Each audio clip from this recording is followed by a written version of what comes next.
G'day BV, welcome to our senior wrap. We're going to go through our men, kicking it off with Championship Round 14. We had Camberwell host Melbourne University on the Saturday night. Camberwell could not get it done. Melbourne very easily, to be honest, 103 to 72. Mark, who was any sort of standouts there?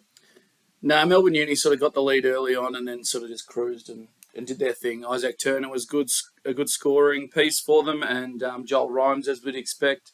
But they were able to get their bench on and give them a good run as well. So disappointing for Campbell, but Melbourne Uni sort of preparing for finals and were able to do it by committee a little bit there. Yeah, nice. McKinnon got the job done against Western Port in what looks like just a complete offensive powerhouse game, to be honest. 123 to 110.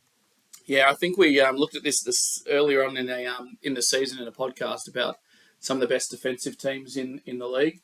These two were not one of the best defensive teams in the league. No. Western Port just tried to outscore the opposition. It's not really working for them at the moment. Scotty Stone was huge with 52 points. He exploded, and McKinnon, they were able to all get it done really, and that's without Sharif Black, who is expected back before the end of the season. But Mitch Barry was a standout here with a triple-double, and it was good to see young fella Yanni step up with 24 points and 8 assists as well. Yeah, absolutely. Even Joe off the bench with the 28 points. His youth league eligible kid, plays quite a lot of minutes in youth league, so awesome to see him get 28 points off just 23 minutes.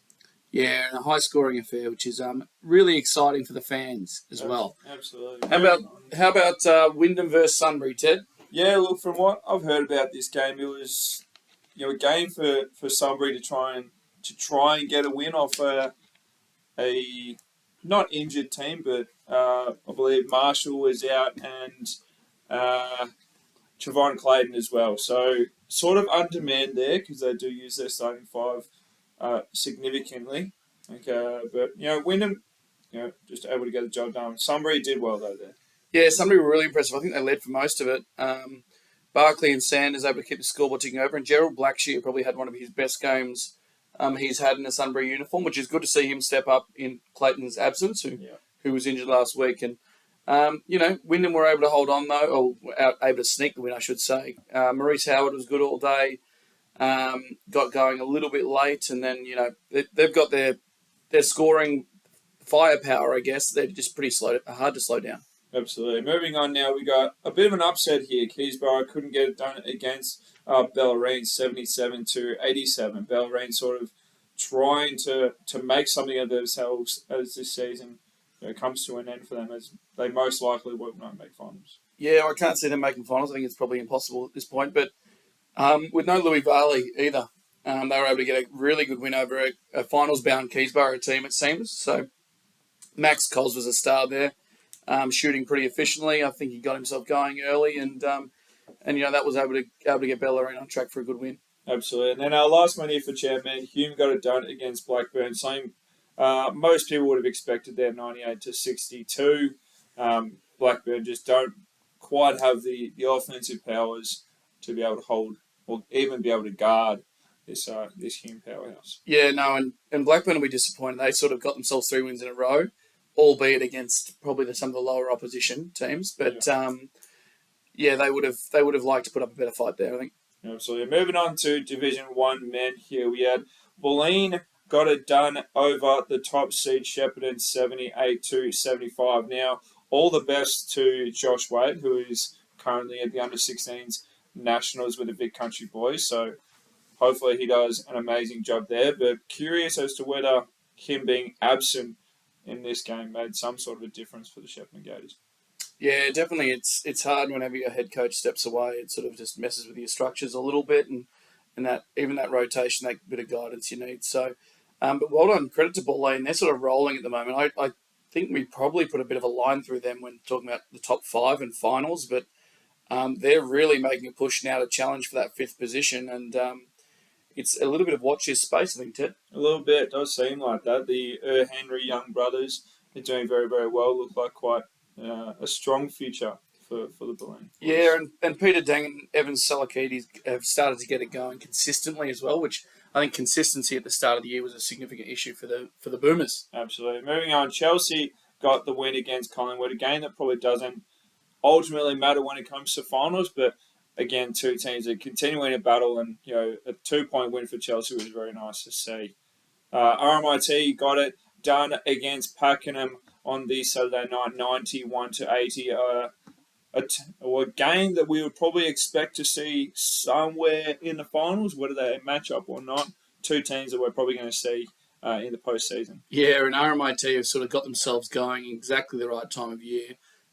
Steve Coffey, our Player of the Month for June, and Daniel Steen have just been absolutely dominating recently, both getting on the starting 5 this week as well. So, Pakenham have looked a little bit more shaky, but Joe Davis and Josh Dow still getting it done. It's just they haven't been able to quite do it as easy as they did at the start of the year. Yeah, absolutely. Apologies. Gippsland United.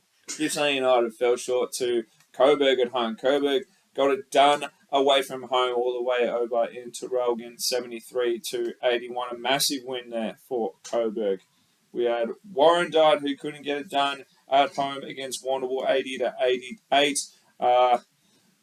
What can we say? This Warrnambool team are just continuing to just dominate these sort of second half or second middle to bottom teams, I guess you could say. Yeah. They're, like Warrnambool are just a good side. They've got a good mix of youth and experience. I think young Riley Nicholson had a really good game off the bench. Yes, he did. Shot the ball quite well and rebounded well.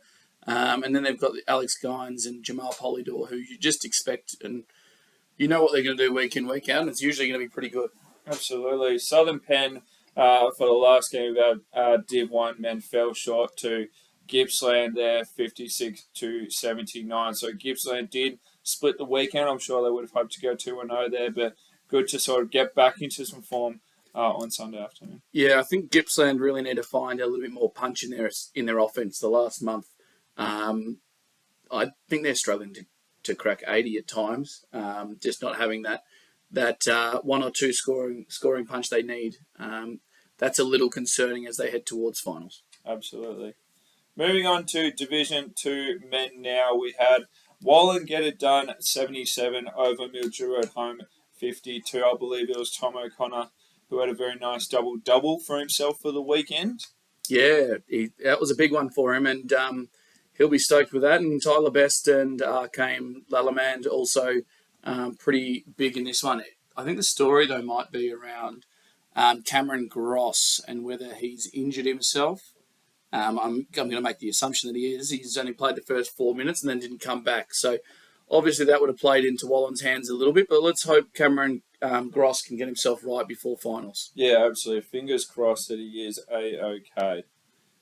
Next, we had the Melton boys get it done over Craigieburn home, 86-68. A very good win there for Melton as they try and close out this season on some positive notes. Yeah, and a special shout out to them for their First Nations round as well, Ted, because they put on a really good show. What a beautiful facility that is. They had special singlets and polos made by a local artist who explained the singlet prior to the game, and it was just a really nice night. So well done to them, and Blake Allison sort of carried them to the win with 24-9.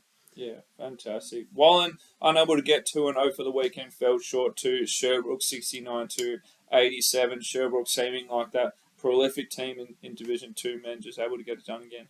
Yeah, they just trying to disrupt other people's seasons at this point, it seems like, and Tarrant and Soda Home both big again in this one. Absolutely. Craigieburn fell quite short to Whittlesea, 66-1 away. Whittlesea just continuing to be that number one team in the league with the 108. Mornington got it done at home for the last game of this round, 106-2, Surf Coast 85. Yeah, and Mornington are absolutely rolling into finals at the moment. I think they've jumped. They're one of the lower teams, but four on the trot, and they're I think they may have even snuck into that fifth position, Ted. Absolutely. That'll be all for us, guys. Keep it locked in Big V. Speak to you soon.